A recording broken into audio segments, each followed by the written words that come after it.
All right. Well, she's here. She is an author, a Bible teacher, a poet, a hip hop artist.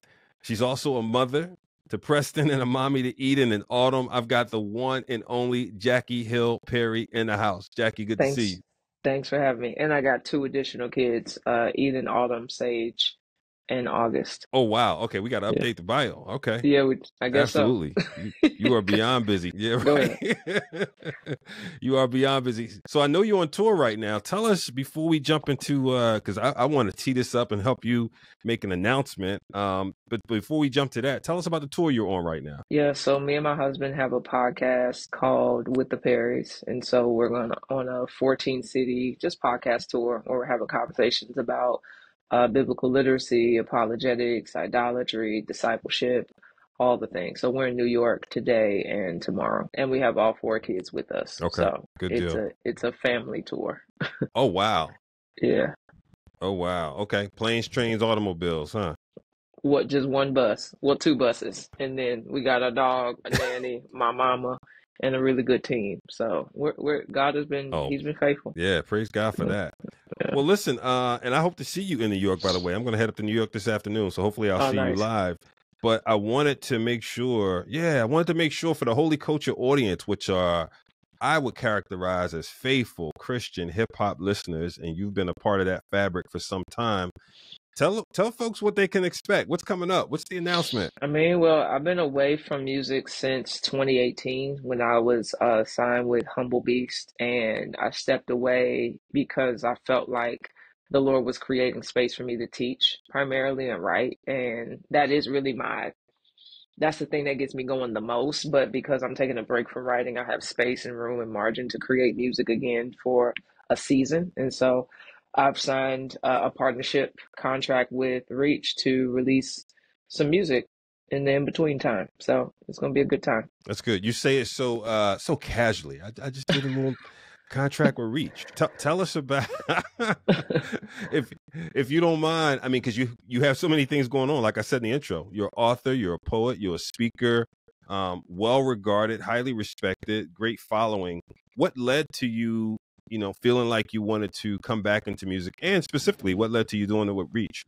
Yeah. So um, I've all for the last few years I started to lament that I couldn't create music.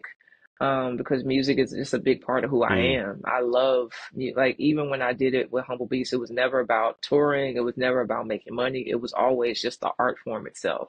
And so because I couldn't make music, it actually made me sad. And so it was probably a couple months ago where I was just mm, processing with the Lord, and I kind of started to feel like he would be okay with, and was creating space for me to get back into that again, like I had margin for it. And so Ace, the AR at Reach, went to my church and we connected for the Stay Low remix. And when we connected, I don't know, there's this thing where sometimes when I enter a space or have conversations where there's this nudge where it's like I feel like there's something more to this connection than what mm. it might be. So I asked God, I said, Lord, literally, I'm not even gassing.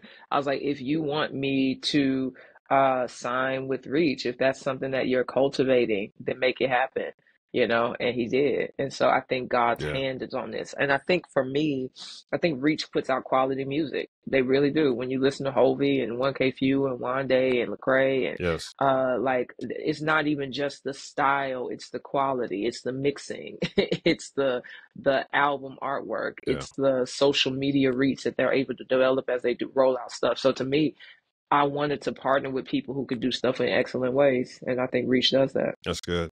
That's good. Yeah, When yeah. you think about now the creative road that you're on, and the arc of the work and what it might look like, what would you tell people to expect from you in this new season of music? I think it will sound different. So Art of Joy and Crescendo was more boom bap, more hip hop. And that was because the label I was with, that was kind of their style, right? But I'm from St. Louis, so I grew up listening to, 8 Ball, MJG, 3 6 Mafia, Yo Gotti, like, Twista, like that was the style I grew up on. So if anything, I think I'm gonna make music that reclaims my heritage stylistically, where Mm, it feels good. mm, But I think I know more now. I've been through more now. And so I think it still will have the depth and mm-hmm. the kind of intellectual, lyrical style to it, but it'll have more vibes. I think that's what you can expect. Gotcha. Yeah, More styles, more vibes, maybe a more little less vibes. boom bap. So for those strictly wed to boom bap, they may need to expand their horizons a little bit. It'll be in there a little bit, but nah, we getting Okay. vibey, Jackie. Yeah, I got you. So, I mean, you haven't been going that long, but I mean, now, when you look at 3 months, so much changes in the world in the course of 3 months. I mean, it's just the way things move. When you Hmm. think about re-entering, if that's the right term to use, into the music space, are there any things you contemplate in terms of from a music industry perspective that are top of mind for you? No, not really. I think to No? me, yeah, if anything, I see it as another avenue of influence, right? Like music is such a powerful medium on the mind and the affections and the Mm, behavior of people. And so that's really, mm, I'm not even thinking about anything other than how can God use this as another avenue by which to renew people's minds about his character and his nature. That's really what I'm on. yeah, that's good. Yeah. You mentioned a couple times really, one, you mentioned lamenting, right, as a part of the process and coming back to it. Two, you mentioned even the interaction with Ace and being thoughtful enough to ask God, man, God, what can come out of this? What Hmm. might should come out of this? What would you advise people do, particularly some of the younger artists coming up, right? I think that look up to you, no doubt, look up to you in terms of how you are spirit led in your work, how you are God led. What are a few simple things you would say? Hey, you know what? I struggle with some of these things too, and maybe as an artist, not paying as much attention. What's helped keep you grounded Yeah. in following God's footsteps in your work? Yeah. I mean, I think I just don't want to do nothing if God isn't with me, you know? And so I think God Mm, gives good gifts to people. And there are some of us who have many gifts and many options. Like, I feel like I'm one of those people. I have a lot of yeah. options by which to express my creativity. But it was around 2018 when I stepped away from music that I felt like the Lord was like, just because you can do many things, it doesn't mean you can do everything. So I need you to pick, I need you to decide. Mm, And I think that took a level of courage and humility to just trust the Lord, you know? And so my yeah. word then Yeah. for creatives and artists would be just because you can do everything, he may not create space or open doors for you to do everything all at once all the time because he knows what's best Mm, for us, right? And so for me to step away from music, yeah. guess what happened? I was able to produce a lot of books, a lot of literature that God used to help people think well about who he is and all the things. So it's not like Yeah. God limits us just because he's a meanie. If anything, he's creating space for us to be more fruitful. And so being intentional on discerning God's will on what gifts we decide to walk in is just important because if I go around his will Yeah. to do what I want to do, I might be out there without his help. And I don't want no parts of that. I need to be out there with Right. him as I do I stuff heard for that. him. Period. Yes, Lord. Yes, Yeah. Lord. Yeah, and I think there's something else you said I don't want to get missed. You said and you felt you had margin to do it, right? And that's so important.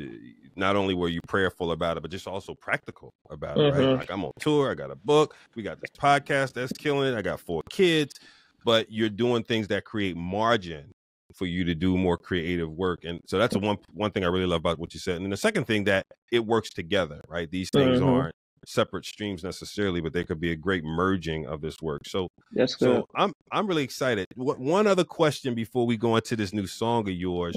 Are there Mm-hmm. any potential collaborations you're looking forward to, either on the production side or behind the mic with you? I'm gonna keep it in my pocket for now, but yeah, I think I have people in mind, but Okay. I also, even with my previous albums, I tend to want features. I think of the features after the music is made because the music, the Mm, sound, the vibe, that kind of instructs or influences who I think could like lift this up a certain way. So I got people in my head, but ultimately the music is going to got decide it. who I call. Got it. So that's Yeah. interesting. So do you typically start with writing kind of writing and having a concept, or do you like the music first, or does it The go both music. ways? What's your creative The music process like? drives the music drives everything. So, whatever Okay. the sound is, if it's melancholy, then that helps, like that sparks the lyrics for me. Which then just, yeah, so I Mm, think however mm, me and Ace structure our sessions, that will influence the direction of all the stuff. And I'm super open. Like I don't really have no strong vision per se. I have ideas, but I'm also like, hey, I feel humbled. I ain't did this in a long time. So to me, it's like, let's see what happens. Let's just throw a bunch of stuff on the wall and mm. see what we can create from it. That's dope. Yeah. That's dope. All right. Well, listen. Before you leave out of here, you have to introduce this first single. Tell everyone about it. So I like writing freestyles while I'm driving. It's actually very unsafe, but it does something to my mind. I get free. And so I wrote I wrote two verses to something just because I was figuring stuff out, and then we ended up doing the partnership with Reach, and I was like, hey, let's just put out these freestyles, create some beats around it, and that could be the first single. And so the first single is what I call First Draft, which is just a sneak peek of, I think, the kind of content you'll be receiving. That's what's up. That's what's up. Yeah. Well, hey, listen, y'all, we're gonna jump in the first draft, but before that, hey, just want to thank you for stopping by. I know how crazy it is for you right now. Salute to you, everything you're doing personally. The Perry's podcast. If y'all haven't checked out the podcast, it's got to go to YouTube channel or Jackie Hill Perry's channel, and you'll get some clips there. Powerful, powerful content. Thank you. Thank you for having me.